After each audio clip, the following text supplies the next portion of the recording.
6월 2일 금요일 아침 묵상의 시간입니다. 오늘 우리에게 주시는 하나님 말씀은 신약성경 로마서 4장 9절에서 12절까지 말씀입니다. 그런즉 이 복이 할례자에게냐 혹은 무할례자에게도냐? 무릇 우리가 말하기를 아브라함에게는 그 믿음이 의로 여겨졌다 하노라. 그런즉 그것이 어떻게 여겨졌느냐? 할례시냐 무할례시냐? 할례시가 아니요 무할례시니라. 그가 할례의 표를 받은 것은 무할례시에 믿음으로 된 의를 인친 것이니 이는 무할례자로서 믿는 모든 자의 조상이 되어 그들도 의로 여기심을 얻게 하려 하심이라. 또한 할례자의 조상이 되었나니 곧 할례 받을 자에게뿐 아니라 우리 조상 아브라함이 무할례시에 가졌던 믿음의 자취를 따르는 자들에게도 그러하니라. 아멘. 유대인은 구약 율법의 백성이었습니다. 구약 시대부터 하나님이 선택한 백성이었습니다. 유대인은 선민이란 자부심이 있었습니다. 율법 실천과 할례는 유대인에게 자연스러운 일이었습니다. 이제 그리스도 예수를 믿어 하나님께 나아가는 길이 새롭게 생겼다 하더라도 유대인은 종교 전통은 지켜져야 한다고 생각했습니다. 예수를 믿어도 예전부터 지켜온 전통을 그대로 지키는 교인들이 우리나라에도 있습니다. 이들은 제사를 조상 숭배로 여기지 않습니다. 명절이나 기일에 제사를 드려도 추도식 정도로 생각합니다. 절하는 행위는 그냥 한국식 인사 정도로 여깁니다. 한편 오늘날 한국은 남전여비 사회가 아닙니다. 가부장적인 가치관은 더는 한국 문화를 대표하지 않습니다. 당연히 현대 한국교회에서 남전여비 문화는 주류가 되지 않습니다. 하지만 여전히 여성은 장로나 목사가 되지 못하는 교단이 있습니다.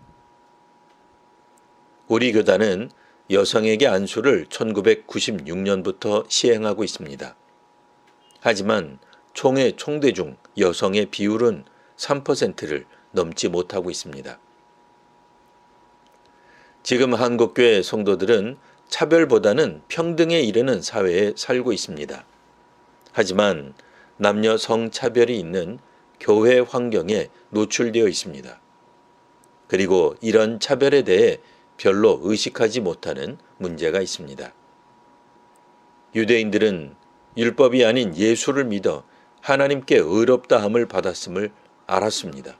하지만 이내 이방인이 예수를 믿었다면 율법에 따라 할례를 받아야 한다고 주장하곤 했습니다. 할례는 율법에 따른 행위이나 그리스도 예수를 믿어도 할례는 따라오는 신앙의 행위로 여겼습니다. 이에 바울 사도는 유대인 믿음의 조상인 아브라함을 예로 듭니다. 아브라함은 아들 이삭을 하나님께 바치고자 했던 족장입니다.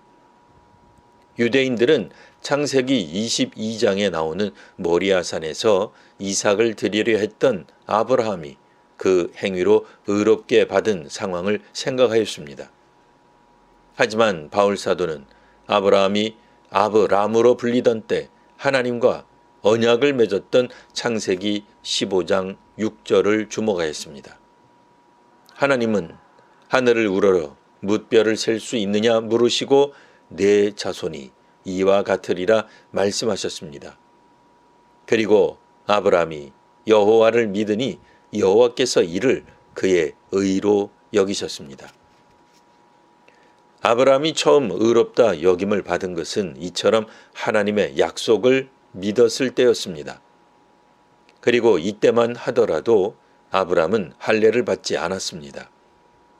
아브라함이 할례를 받은 건 99세로 이는 창세기 17장에 나옵니다. 바울 사도는 하나님께서 아브라함을 의롭게 여기실 때는 무할례자였음을 지적합니다. 그런 점에서 아브라함은 유대인이나 비유대인 모두에게 의미가 있습니다. 아브라함이 무할례 때 의롭게 여김을 받았기에 아브라함은 당시 이방인들에게 믿음의 조상이 되는 것입니다. 물론 유대인에게 아브라함은 육신의 조상입니다. 육신의 조상이 믿음으로 의롭게 여김을 받았으니 후손들도 믿음을 추구해야 할 것입니다. 이렇게 아브라함은 유대인, 비유대인 구별 없이 믿음으로 구원에 참여하게 되는 모본이 됩니다. 그런 점에서 이제 유대인 성도는 비유대인 성도에게 할례를 받으라 할 것이 아닙니다. 오랜 관습과 문화 안에서 유대인은 그동안 율법에 따라 할례를 받았습니다. 그런데 이제는 믿음의 관점에서 할례를 다시 생각할 필요가 있습니다. 복음의 빛 아래에서 한국교회 전통과 선교와 봉사에 대해 다시 생각하는 오늘 하루가 되시기를 바랍니다.